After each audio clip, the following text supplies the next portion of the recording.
Hi everyone, my name is Priyanka and welcome to my YouTube channel. So today our topic is organic chemistry.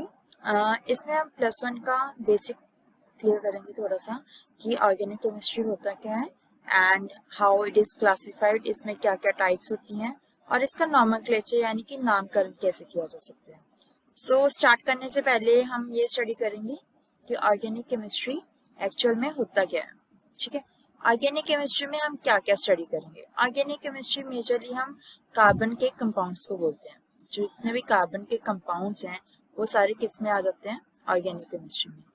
अब carbon के compounds किस किस के साथ बन सकते हैं, या तो हाइड्रोजन के साथ बन सकते हैं, इनको हम क्या बोलते हैं, हाइड्रोजन के साथ जो कंपाउंड्स बनते हैं उनको हम हाइड्रोकार्बन्स बोलते हैं. हम उसको HC से भी डिनोट कर देते हैं, हाइड्रोकार्बन्स. जो हमारे पास कुछ नाइट्रोजन के साथ बनते हैं उनको हम नाइट्रो एंड इट्स कंपाउंड्स बोल देते हैं, या अमीन्स आ जाते हैं, जैसे कि हमारे पास ये भी नाइट्रोजन के साथ ही बनते हैं, जैसे कि CnH2.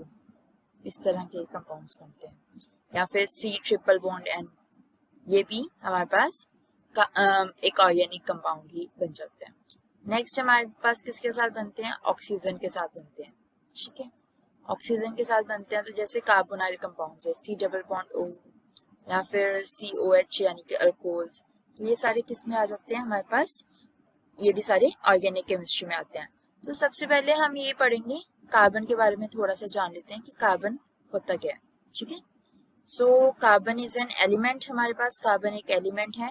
हमारे पास जितनी भी चीजें हैं उसमें काफी सारी चीजों में कार्बन पाया जाता है. कार्बन का जो एटॉमिक नंबर होता है वो कितना होता है, कितना होता है भाई, 6 होता है बिल्कुल. और उसकी कॉन्फ़िगरेशन होती है 2 4, यानी कि उसके फर्स्ट शेल यानी कि के शेल में 2 इलेक्ट्रॉन्स होते हैं और एल शेल में 4 इलेक्ट्रॉन्स होते हैं. ये हमारे पास, मैं इसका एक बोहर मॉडल बना रही हूँ कार्बन का. ठीक है, यहाँ पे हम थोड़ा सा 10th का रिवाइज करते हैं कंसेप्ट. 10th में आपने कोवलेंट बॉन्ड के बारे में थोड़ा सा पढ़ा था ना, सो वो भी कंसेप्ट जो है वो यहाँ पे यूज होगा. ठीक है, सो क्या होता है मेजरली, कोई भी एटम है, कोई भी या फिर कोई भी एलिमेंट है, उसकी क्या पॉसिबिलिटी होती है, वो नोबल गैस कॉन्फ़िगरेशन को अचीव करना चाहता है. Ng configuration, noble gas configuration को अचीव करना चाहते हैं. जैसे कि Na है, Na के पास 11 इलेक्ट्रॉन्स होते हैं, तो मतलब कि इसके पास क्या होते हैं, 2 8 एंड 1. तो ये क्या करता है, 1 लूज कर देता है इलेक्ट्रॉन और क्या बन जाता है, Na पॉजिटिव बन जाता है. उसी तरह हमारे पास Cl है. Cl के पास क्या होते हैं, 2 8 7. ठीक है, 2 8 7. इसका एटॉमिक नंबर क्या होते हैं बताइए, क्या होता है, क्लोरीन का एटॉमिक नंबर 17 होते हैं ना. तो इसकी कॉन्फ़िगरेशन क्या रहती है, 287. तो ये क्या करते हैं, Cl नेगेटिव बना लेते हैं और इसकी कॉन्फ़िगरेशन क्या हो जाती है, 288 हो जाती है, नोबल गैस कॉन्फ़िगरेशन हो जाती है. ठीक है, उसी तरह जो कार्बन है, कार्बन भी चाहता है कि उसका ऑक्टेट रूल कंप्लीट हो. ऑक्टेट रूल क्या कहते हैं कि जो हमारे पास आउटर शेल है उसमें पूरे 8 इलेक्ट्रॉन्स कंप्लीट हो. सो कार्बन भी चाहता है कि उसका भी ऑक्टेट रूल कंप्लीट हो. तो इसके लिए वो या तो 4 इलेक्ट्रॉन्स को क्या कर सकता है, लूज कर सकता है, या फिर 4 इलेक्ट्रॉन्स को क्या कर सकते हैं, गेन कर सकते हैं. So carbon can either gain 4 electrons और लूज 4 इलेक्ट्रॉन्स. बट अभी 4 इलेक्ट्रॉन्स तो बहुत ज्यादा है भाई. 4 इलेक्ट्रॉन्स को अगर लूज करेगा, मान लीजिए लूज करते हैं, तो बहुत सारी एनर्जी जो है वो हमारे पास रिलीज हो जाएगी. ठीक है, और अगर 4 इलेक्ट्रॉन्स को गेन करना है इसने, तो इसको बहुत सारी एनर्जी चाहिए होगी, एनर्जी नीडेड. दोनों ही केसेस में एनर्जी का यूजेज इतना ज्यादा है कि ना तो ये 4 इलेक्ट्रॉन्स को लूज कर सकते हैं, ना ये 4 इलेक्ट्रॉन्स को गेन कर सकते हैं. सो कार्बन कहते हैं भाई हम ऐसा करते हैं, ना तो गेन करते हैं ना लूज करते हैं, हम शेयर कर लेते हैं. क्या कर लेते हैं, शेयर कर लेते हैं. और यहाँ से कौन सा कंसेप्ट आता है, कोवलेंट बॉन्ड का कंसेप्ट आता है, जो आपने 10th क्लास में भी पढ़ा हुआ है. सो कोवलेंट बॉन्ड के मुताबिक क्या हो रहा है, यहाँ पे शेयरिंग ऑफ इलेक्ट्रॉन्स हो रही है. अब शेयरिंग ऑफ इलेक्ट्रॉन से क्या होगा, शेयरिंग ऑफ इलेक्ट्रॉन से क्या होगा कि ना तो कार्बन को लूज करने पड़ेंगे इलेक्ट्रॉन्स, ना गेन करने पड़ेंगे। मान लीजिए यहाँ कार्बन के पास आउटर शेल में 4 इलेक्ट्रॉन्स है, ठीक है, वहीं उसके पास 4 हाइड्रोजन एटम्स आते हैं। ये हम हाइड्रोजन का इलेक्ट्रॉन बना रहे हैं विद द क्रॉस, ठीक है।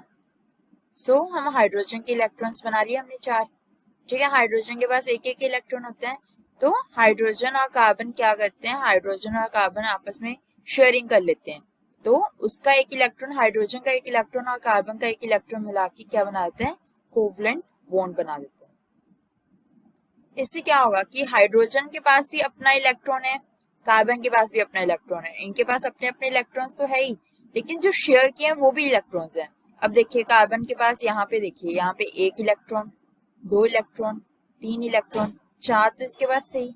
हाइड्रोजन वाले 4 इलेक्ट्रॉन्स भी अब कार्बन के पास आ गए, ठीक है, शेयरिंग करने के लिए। उधर हाइड्रोजन को क्या फायदा हो रहा है कोवलेंट बॉन्ड बना के, हाइड्रोजन का भी डुप्लेट कंप्लीट हो रहा है, हाइड्रोजन का भी डुप्लेट कंप्लीट हो रहा है ना, वो भी हीलियम वाली कॉन्फ़िगरेशन अचीव कर रहे हैं। तो देखिए हाइड्रोजन के पास एक इलेक्ट्रॉन तो था ही अपना, दूसरा कार्बन वाला इलेक्ट्रॉन भी उसके पास आ जाते हैं। So this is called covalent bonding. यहाँ पे क्या हो रहा है, शेयरिंग हो रही है, ठीक है।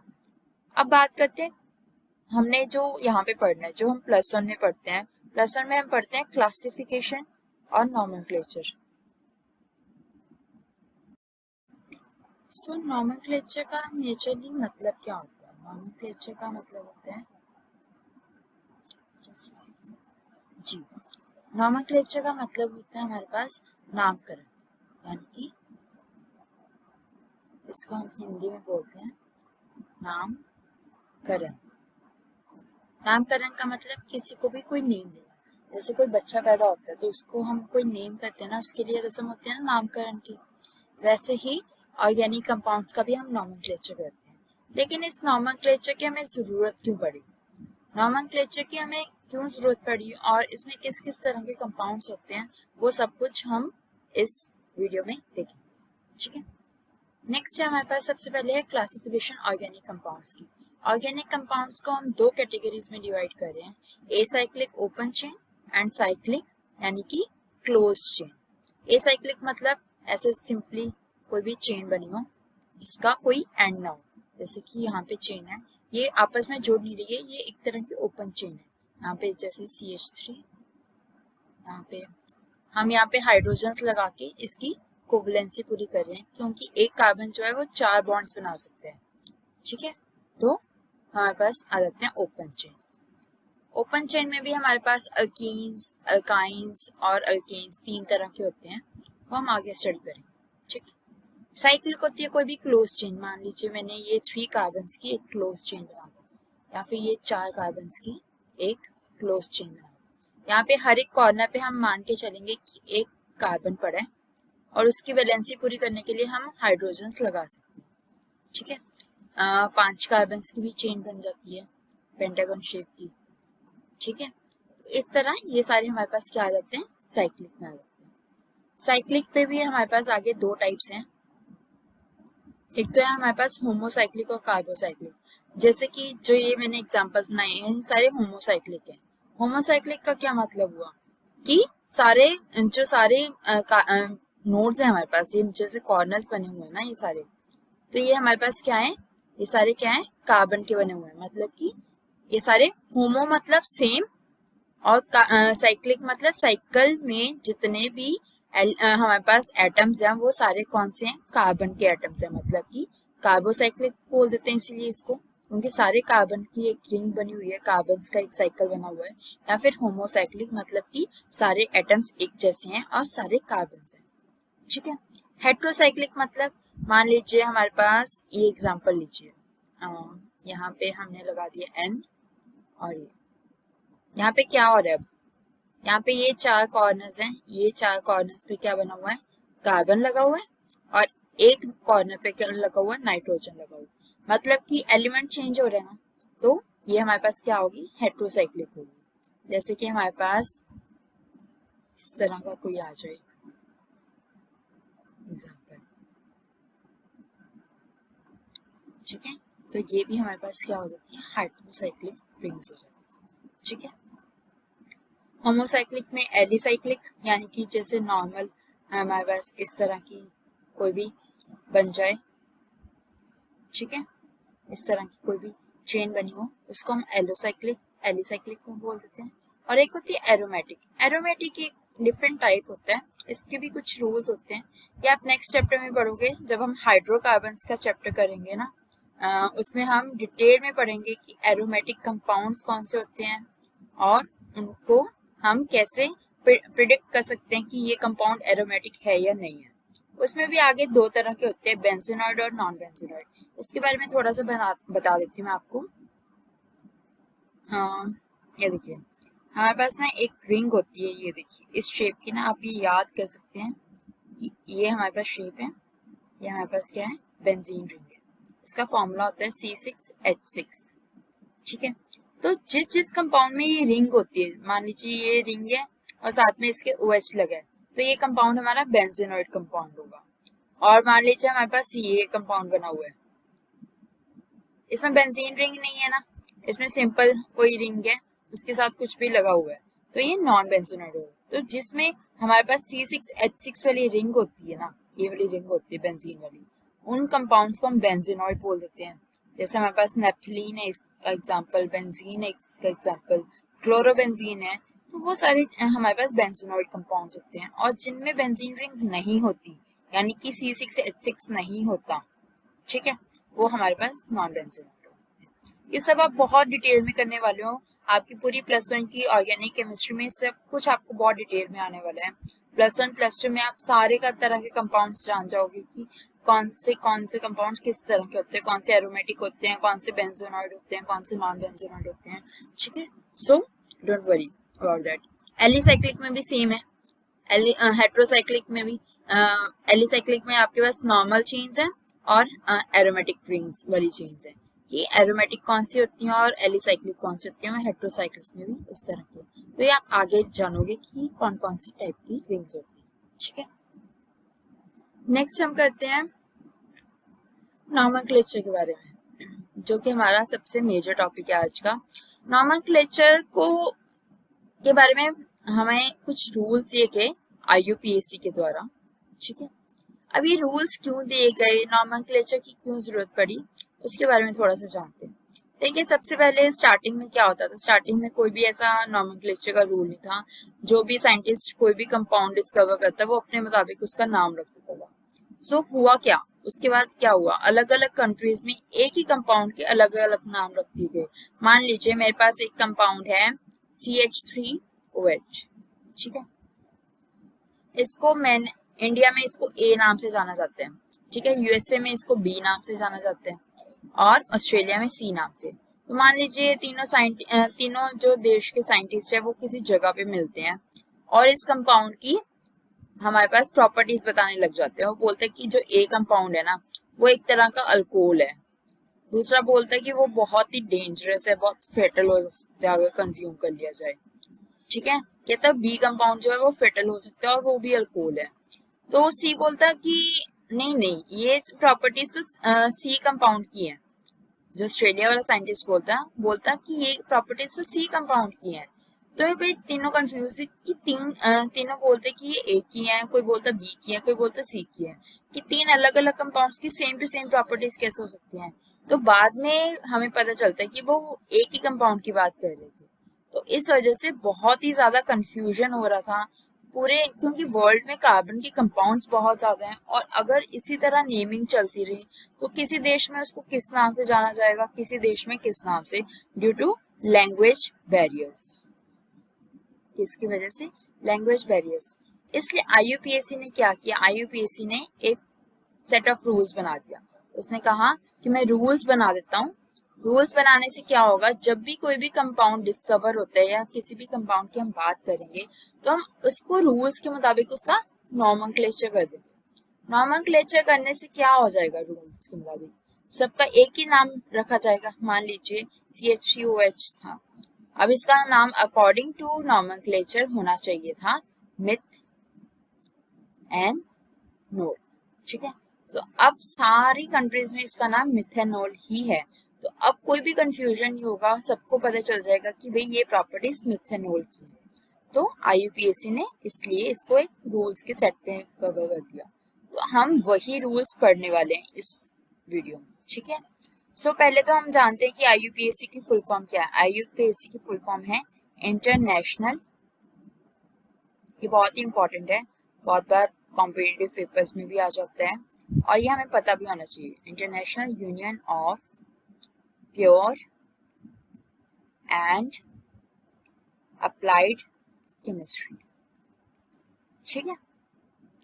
सो ये हमारे पास एक यूनियन है जो वर्ल्ड में सारे केमिस्ट्री के डिसीजंस लेते हैं, जो भी मेजर डिसीजंस होते हैं, जो भी इश्यूज होते हैं, वो सबके लिए एक यूनियन बनाया गया है जिसको सभी मानते हैं। सो ये एक इंटरनेशनल यूनिट है, ठीक है।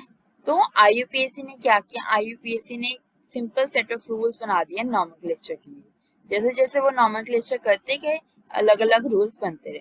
उसमें सबसे पहला रूल जो था वो क्या था, उसने कहा कि जब भी हमें किसी भी कंपाउंड की नॉमेनक्लेचर करना है, ठीक है, तो हमें क्या करना है, हमें लॉन्गेस्ट चेन फाइंड करनी है। फाइंड द लॉन्गेस्ट चेन, ठीक है।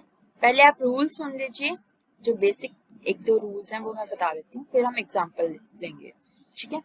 फाइंड द लॉन्गेस्ट चेन, उसके बाद number the chain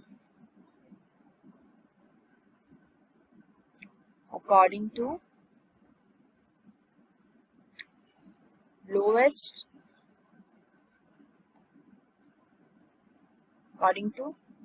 locant number to substituents। ये मैं बिल्कुल ही एक सिंपल कंपाउंड का रूल्स बता रही हूँ। अगर हमें कोई भी एक सिंपल सा कंपाउंड जिसमें फंक्शनल ग्रुप नहीं है उसका नॉमेनक्लेचर करना, ठीक है। ये दो रूल्स लिख लीजिए सबसे पहले, ठीक है। सो नेक्स्ट हम चलते हैं, इसका एक हम रोड मैप बना लेते हैं नॉमेनक्लेचर का। नॉमेनक्लेचर के रोड मैप में सबसे पहले देखिए, जो हमें सबसे पहली चीज नोटिस करनी है वो क्या है, हमारे पास वर्ड रूट। सबसे पहले हम वर्ड रूट ढूंढेंगे। वर्ड रूट कहाँ से ढूंढेंगे, लॉन्गेस्ट चेन से।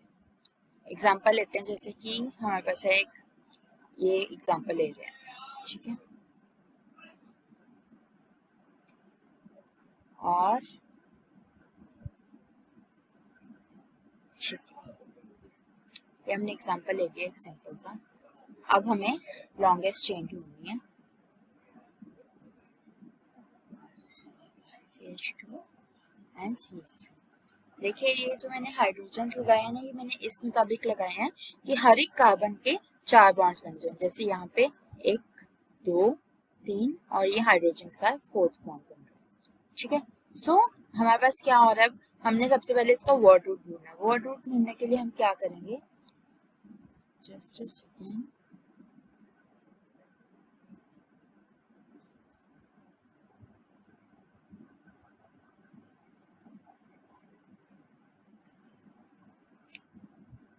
वर्ड रूट ढूंढने के लिए हम लॉन्गेस्ट चेन को ढूंढेंगे। ये हमारी लॉन्गेस्ट चेन। लॉन्गेस्ट चेन का मतलब ऐसी चेन, कार्बन की एक स्ट्रेट चेन जिसमें मैक्सिमम नंबर ऑफ कार्बन आ सके, मतलब मैक्सिमम नंबर ऑफ कार्बन को हम ले सके, ठीक है। ब्रांचेस को नहीं इंक्लूड करना, जो ब्रांचिंग होगी वो हमारे पास क्या होगी, वहां पे हमारे पास कार्बन आ जाएंगे, ठीक है। इसकी वैलेंसी में पूरी की हमने, ठीक है। सो हम इसके बाद इसकी नंबरिंग करेंगे। सेकेंड रूल क्या था, नंबरिंग करनी है। नंबरिंग हम इधर से भी कर सकते हैं, 1 2 3 4 एंड 5। और नंबरिंग हम दूसरी तरफ से भी कर सकते हैं, 1 2 3 4 5। अब हमारे पास दो चॉइसेस हैं, या तो जो हमारे पास लोकेंट नंबर आएगा, ठीक है, वो आएगा 2 एंड 3, या फिर हमारे पास आएगा 3 एंड 4, ठीक है। अगर देखिए आप ये वाली नंबरिंग, ऊपर वाली नंबरिंग देखिए, तो हमारे पास सेकेंड वाले कार्बन के साथ हमारे पास एक सब्स्टिट्यूएंट जुड़ा हुआ और एक थर्ड कार्बन के साथ जुड़ा हुआ है। अगर हम नीचे वाली नंबरिंग देखेंगे दूसरी साइड से, तो हमारे पास थर्ड कार्बन के साथ एक सब्स्टिट्यूएंट जुड़ा हुआ है और हमें फोर्थ कार्बन के साथ सब्स्टिट्यूएंट जुड़ा हुआ है। जो भी चीजें किसी भी कार्बन के साथ जुड़ी होती हैं वो या तो सब्स्टिट्यूएंट होती हैं या फिर फंक्शनल ग्रुप्स होती हैं। तो हम डिफरेंस अभी पढ़ेंगे सब्स्टिट्यूएंट्स और फंक्शनल ग्रुप्स का, लेकिन अभी के लिए ये जो है वो हमारे पास सब्स्टिट्यूएंट है। तो इसमें से हमें लोएस्ट लोकेंट नंबर लेना है। तो IUPAC बोलते हैं कि अगर आपके पास दो चॉइसेस हों तो हमें हमेशा लोएस्ट लोकेंट नंबर को प्रायोरिटी देनी है। तो मतलब कि 2, 3 को हम प्रायोरिटी देंगे और 3, 4 हमारा कैंसिल हो जाएगा, ये हमारा गलत हो जाएगा। ठीक है, जब आपको एंट्रेंस एग्जाम में इस तरह के क्वेश्चंस आएंगे ना, वहाँ पे आपको स्पेशली दिया जाएगा, आपको ये वाला ऑप्शन भी होगा 2, 3 वाला और 3, 4 वाला ऑप्शन भी होगा। सो ध्यान रखना है आपको कि आपको लोएस्ट लोकेंट नंबर चूज करना है। ठीक है, सो इसका नेम क्या होगा, हमारे पास वर्ड रूट क्या है, 5 कार्बन की चेन है यानी कि पेंट इसका वर्ड रूट होगा। ठीक है, अब प्राइमरी सफिक्स क्या होगा, प्राइमरी सफिक्स होगा, हमें ये चेक करना है कि ये अल्कीन है, अल्कीन है या अल्काइन है।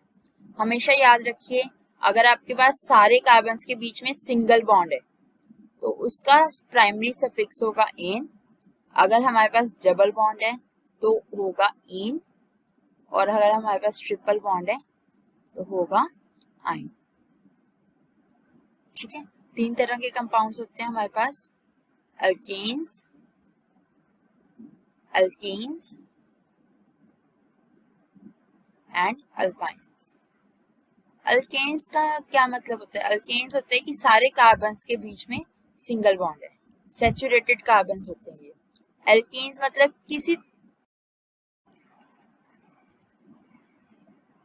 और अल्काइंस में क्या होता है, अल्काइंस में होता है कि अगर हमारे पास कोई भी ट्रिपल बॉन्ड आ जाए। ठीक है, सो हमारे पास जो प्राइमरी सफिक्स होगा वो इस बेसिस पे होगा कि कंपाउंड अल्कीन है या अल्काइन है।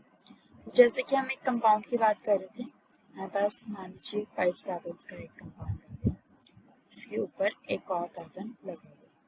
ठीक है, आप इसकी वैलेंसी कोवैलेंसी पूरी कर सकते हैं हाइड्रोजन लगा के। यहाँ पे इस कार्बन के आसपास 1, 2, 3 बॉन्ड्स बने हुए हैं, एक हाइड्रोजन लगा दीजिए। 1, 2, 3 कार्बन बने हुए हैं, एक हाइड्रोजन लगा दीजिए।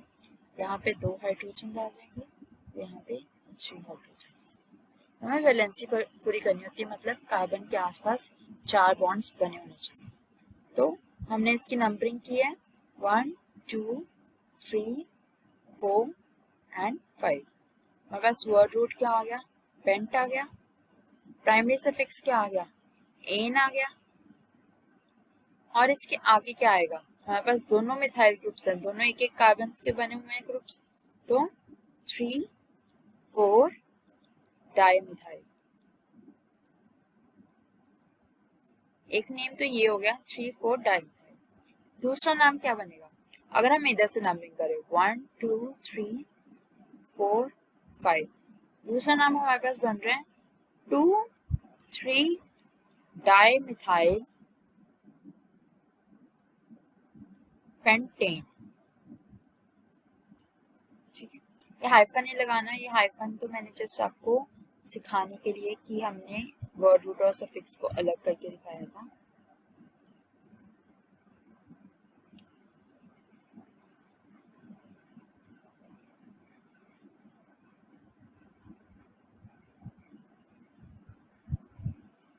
ये आपको ये लगाना नहीं है, और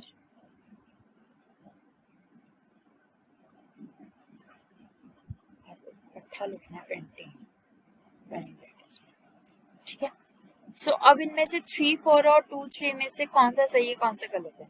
तो IUPAC ने कहा कि इस कंफ्यूजन को दूर करने के लिए उसने कहा कि लोएस्ट लोकेंट नंबर लेंगे हम। हमने अभी पढ़ा ना रूल कि लोएस्ट लोकेंट नंबर आना चाहिए, तो लोएस्ट कौन सा, 2, 3 छोटा है या 3, 4 छोटा है, ऑब्वियसली 2, 3 छोटा है, तो 2, 3 हमारा सही है और 3, 4 हमारा गलत है। ठीक है, सो इसका नेम क्या होगा, 2, 3 डाइमिथाइल पेंटेन।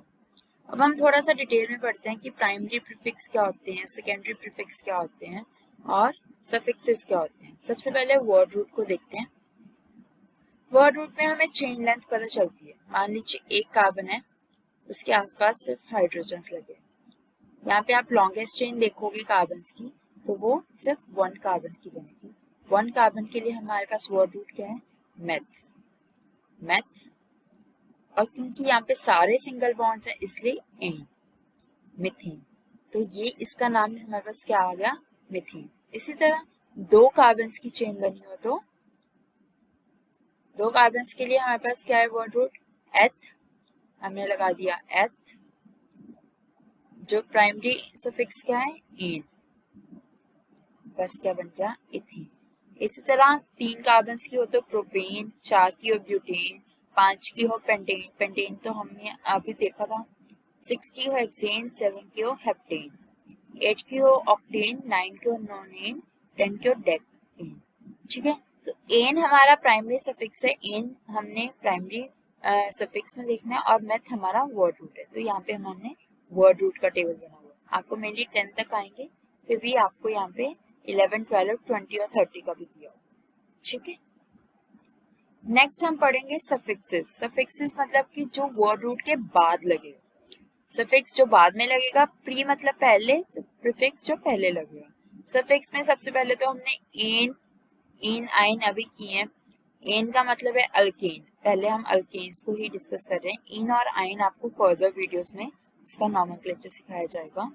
तो एन का पहले तो अल्केन का जर्नल फॉर्मूला भी लिख लीजिए साथ में, CnH2n+2। एल्कीन का CnH2n एंड अल्काइन का CnH2n-2। इसमें n की वैल्यू शुरू होती है 1, 2, 3 एंड सो ऑन इन्फिनिटी तक। यहाँ पे n की वैल्यू शुरू होती है 2 से, 3, 4 एंड सो ऑन। याद रखिएगा कि एल्कीन में कभी भी 1C1 नहीं होता, C2 से ही शुरू होता है। इसका फर्स्ट मेंबर C2H4 है। ठीक है, इसका फर्स्ट मेंबर CH4 यानी कि मीथेन है। इसका इथीन है। इसका भी N जो होता है अल्काइन का भी 2 से शुरू होता है, क्योंकि दो कार्बन तो एटलीस्ट चाहिए ना डबल या ट्रिपल बॉन्ड बनाने के लिए। ठीक है, सो एल्केन्स में हमारे पास जो प्राइमरी सफिक्स आता है वो एन आता है, मतलब कि सारे बॉन्ड्स सिंगल बॉन्ड्स बने हुए हैं।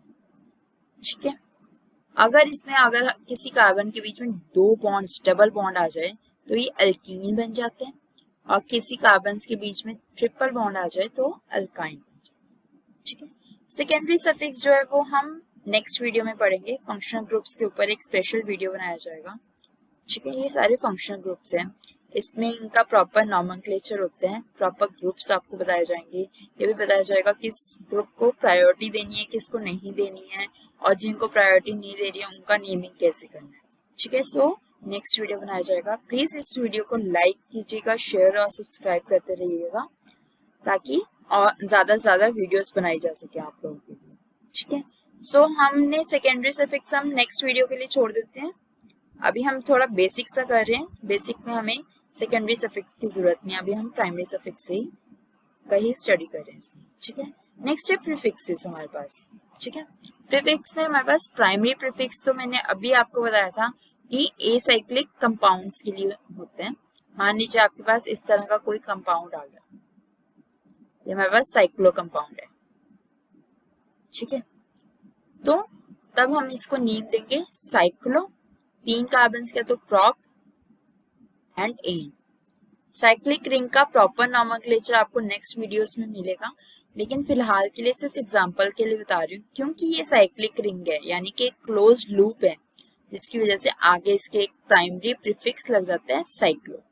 अगर यही कार्बन चेन खुली हो, मतलब ओपन चेन हो, यहाँ पे कनेक्टेड ना हो, लूप ना बना हो, तो उसको हम बोलते हैं, ये CH2 है सॉरी यहाँ पे। ठीक है, तो इस तरह की चेन के आगे साइक्लो नहीं लगेगा। सो प्राइमरी प्रीफिक्स ओनली एक ही वर्ड का बना हुआ है, वो है साइक्लो का। अगर साइक्लिक रिंग है तो हम साइक्लो लगा देंगे, अगर साइक्लिक रिंग नहीं है तो हम कुछ भी नहीं लगाएंगे। ठीक है, सेकेंडरी प्रीफिक्स में क्या होता है, हमारे पास सब्स्टिट्यूएंट ग्रुप्स होते हैं। मैंने अभी आपको बताया, जैसे मिथाइल हमने सब्स्टिट्यूएंट किया था। तो मान लीजिए आपके पास इस तरह की कोई चेन है, यहाँ पे आपके पास एक क्लोरो ग्रुप लगा हुआ, मैं नीचे बना रही हूँ। मान लीजिए आपके पास 4 कार्बन की चेन है, यहाँ पे क्लोरो लगा हुआ। पहले तो आप लॉन्गेस्ट चेन चूज करोगे। मैंने यहाँ पे हाइड्रोजन नहीं लगाया, लेकिन अगर कहीं पे हाइड्रोजन नहीं लगे तो आप अंडरस्टूड कीजिए कि आपको इसकी कोवैलेंसी पूरी करते हुए हाइड्रोजन लगाने। ठीक है, 1 2 3 4। दूसरी तरफ से नंबरिंग करेंगे तो 3 आएगा, इस तरफ से नंबरिंग कर रहे हैं तो 2 आएगा। ऑब्वियसली हम 2 को चूज करेंगे। इसका पहले तो वर्ड रूट लिखेंगे, क्या है ब्यूट। प्राइमरी सफिक्स क्या है एन। प्रीफिक्स की बात करें तो सेकंड नंबर पे है हमारे पास क्लोरो। देखिए क्लोरीन का था ना, हमारे पास क्लोरो आ गया। ठीक है, सो 2 क्लोरो ब्यूटेन, ये हमारे पास क्या हो गया, इसका नेम हो गया। ठीक है, उसी तरह हमारे पास क्या आता है, उसी तरह हमारे पास कोई और सब्स्टिट्यूएंट लगा हो, मतलब ब्रोमो लगा हो, आयोडो लगा हो या फिर नाइट्रो लगा हो, तो उस मुताबिक हम सब्स्टिट्यूएंट लगा देंगे। ठीक है, नेक्स्ट हम थोड़ी सी एग्जांपल्स करते हैं। मान लीजिए एक और चीज बता दूं मैं आपको, मान लीजिए आपको कई बार इस तरह का कंपाउंड आ जाता है। ठीक है, तो इसको देख के घबराना नहीं है कि भाई इसका नेम कैसे बनाएंगे, यहाँ पे तो कार्बन ही नहीं दिख रहा है। तो मान के चलिए कि हर एक कॉर्नर पे जहां पे कुछ भी नहीं लगा वहां पे एक एक कार्बन है। ठीक है, तो आप इसको नॉर्मल चेन की तरह लीजिए, बस हर एक कॉर्नर पे एक कार्बन लगा हुआ है, हर एक नोड पे एक कार्बन लगा हुआ है। जहां जहां कॉर्नर या जहां जहां नोड आ रहा है वहां पे कार्बन लगा है। तो लॉन्गेस्ट चेन हमने यहाँ पे चूज कर लिए। ठीक है, लोएस्ट लोकेट नंबर देंगे, इस तरफ से आएगा 1 2 3 4 एंड 5। 5 में क्या आ रहा है हमारे पास, 5 कार्बन की चेन है तो पेंट। प्राइमरी सफिक्स क्या है एन, एंड प्रीफिक्स में हम सब्स्टिट्यूएंट का नाम लिखेंगे, यानी कि 2 नंबर हमने क्या दिया कि सेकंड नंबर कार्बन पे क्या लगा हुआ है, मिथाइल ग्रुप लगा हुआ है, तो इसका क्या नाम हो गया 2 मिथाइल पेंटेन। ठीक है, हमेशा जो आईयूपीएसी नेम लिखना है वो रनिंग लेटर्स में लिखना है। हमेशा याद रखिएगा कि नंबर एंड अल्फाबेट, जब भी हम आईयूपीएसी नेम लिख रहे हैं नंबर और अल्फाबेट के बीच में क्या आएगा, हाइफन आएगा, इस तरह हाइफन लिखेंगे आप। ठीक है, और नंबर और नंबर के बीच में क्या आएगा, कॉमा आएगा। मान लीजिए आप इसी में आपने यहाँ पे इस तरह का कंपाउंड बना दिया। ठीक है, तो यहाँ पे हमारे पास क्या हो रहा है 1 2 3 4 5 6 कार्बन की चेन है, यानी कि हेक्स। सारे सिंगल बॉन्ड्स हैं यानी एन। सेकंड और थर्ड दोनों पे मिथाइल ग्रुप है, तो 2 3 डाई मिथाइल। डाई मिथाइल हम क्यों लिख रहे हैं, क्योंकि दोनों ही मिथाइल ग्रुप है, दोनों ही एक एक कार्बन का सब्स्टिट्यूएंट है, दोनों सेम है। अगर सेम ग्रुप्स हों तो हम उनको इकट्ठा लिख सकते हैं और आगे हम लगा देते हैं डाई। अगर यही यहाँ पे 3 होते तो हम ट्राई लगा देते और नंबर बढ़ा देते 2 3 4 कर देते। ठीक है, तो हमेशा याद रखना है कि नंबर्स के बीच में कॉमा और नंबर और अल्फाबेट के बीच में हाइफन, यही यहाँ पे इस तरह का कंपाउंड होता। मान लीजिए ये अलग अलग हो गया, अब यहाँ पे 2 कार्बन का है, ये 2 कार्बन है और ये 1 कार्बन है। ठीक है, ठीक है, तो 1 2 3 4 5 6 7 कार्बन की चेन है, यानी कि हेप्ट। ये आपको मान के चलना है कि हर एक कॉर्नर पे एक एक कार्बन है। ठीक है, मैं आपको बार बार बता रही हूँ, इस तरह के कंपाउंड्स ही आते हैं आपको। ठीक है, हेप्ट एन, 7 कार्बन की चेन है लॉन्गेस्ट हेप्टेन, और साथ में हमारे पास 4th नंबर पे और 3rd नंबर पे क्या है, कार्बन है। अब 3rd और 4th पे है, 3rd नंबर पे क्या है हमारे पास, मिथाइल ग्रुप है। 4th नंबर पे हमारे पास क्या है, इथाइल ग्रुप है। अब हम इसको किस तरह लिखे, 2 पॉसिबिलिटीज है, या तो हम इसको लिख दें 3 मिथाइल 4 इथाइल, नंबर और लेटर के बीच में हाइफन, यहाँ हम इसको लिखें 4 इथाइल 3 मिथाइल हेप्टेन। अब इन दोनों नेम्स में से कौन सा करेक्ट होगा। ठीक है, अब ये भी सही हो सकता है, ये भी सही हो सकता है, नंबर और बाकी रूल्स तो फॉलो हो रहे हैं। तो IUPAC ने इस कंफ्यूजन से बचने के लिए उन्होंने कहा कि हम अल्फाबेटिकली चलेंगे। अल्फाबेटिकली मतलब इररेलेवेंट कि उसका लोकेंट नंबर कितना है, जो अल्फाबेटिकली पहले आएगा उसको हम लेंगे। उसमें हम डाई ट्राई को इंक्लूड नहीं करेंगे। मान लीजिए हमारे पास डाई ट्राई मिथाइल आ रहा है, तो हम ये नहीं बोलेंगे कि डी पहले आ रहा है, हम सिर्फ ये वाला वर्ड देखेंगे जो सब्स्टिट्यूट का वर्ड है, मिथाइल और इथाइल, डाई और ट्राई नहीं देखेंगे। ठीक है, तो ई जो है वो अल्फाबेटिकली एम से पहले आता है ना, तो हमारे पास ये वाला नेम करेक्ट है और ये वाला रॉन्ग है, क्योंकि यहाँ पे हमने इथाइल को पहले लिखा, तो इसका नेम बनेगा 4 इथाइल 3 मिथाइल हेप्टेन। ठीक है, ये आपका बेसिक सा नॉमेनक्लेचर है। आई होप कि आपको समझ आ गया होगा जितना मैंने आपको करवाया है, और आप प्रैक्टिस करेंगे इस तरह के नॉमेनक्लेचर की। नेक्स्ट वीडियो में हम क्या पढ़ने वाले हैं, नेक्स्ट वीडियो में हम पढ़ेंगे फंक्शनल ग्रुप्स के बारे में, यानी कि सेकेंडरी प्रीफिक्स के बारे में। ठीक है, फिर हम पॉलीफंक्शनल ग्रुप्स भी पढ़ेंगे। पॉलीफंक्शनल में क्या होता है, एक से ज्यादा ग्रुप्स हैं, तो हम पढ़ेंगे कि हम किसको कैसे प्रायोरिटी देते हैं। ठीक है, साइक्लिक ग्रुप्स, साइक्लिक कंपाउंड्स का नॉमेनक्लेचर होगा हमारे पास। ठीक है, तो मेजरली हम नॉमेनक्लेचर को कंप्लीट करने की कोशिश करेंगे, एंड हमारे पास कॉम्प्लेक्स कंपाउंड्स का नॉमेनक्लेचर। ठीक है, तो हम कॉम्प्लेक्स कंपाउंड्स के बारे में पढ़ेंगे। ठीक है, नेक्स्ट वीडियो में। सो यहीं पे हम आज का सेशन खत्म करते हैं। प्लीज लाइक कीजिए, सब्सक्राइब कीजिए और शेयर कीजिए। Like, subscribe and share this channel and video. ठीक है, ताकि ज़्यादा से ज़्यादा वीडियोस आपके पास आ सके। ठीक है, thank you so much, enjoy your day, have a very nice evening.